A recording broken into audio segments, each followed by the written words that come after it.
The global economic landscape underwent a significant shift today as major indices across Europe and the United States surged following the release of lower-than-expected inflation data. Investors, who have spent the better part of the last 2 years grappling with aggressive interest rate hikes, are now pivoting toward a more optimistic outlook.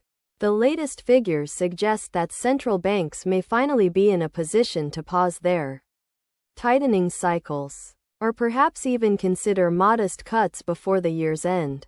This renewed confidence was palpable on the trading floors, where technology and consumer discretionary sectors led the charge, outperforming traditional defensive stocks. Analysts note that while the labor market remains surprisingly resilient, the cooling of price pressures in the energy and housing sectors has provided much-needed breathing room for both policymakers and households.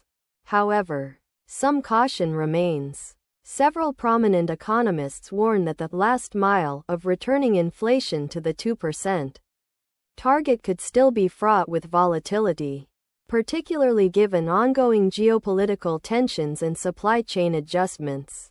For now, the narrative of a soft landing, where inflation is tamed without triggering a deep recession, has become the dominant theme driving market sentiment.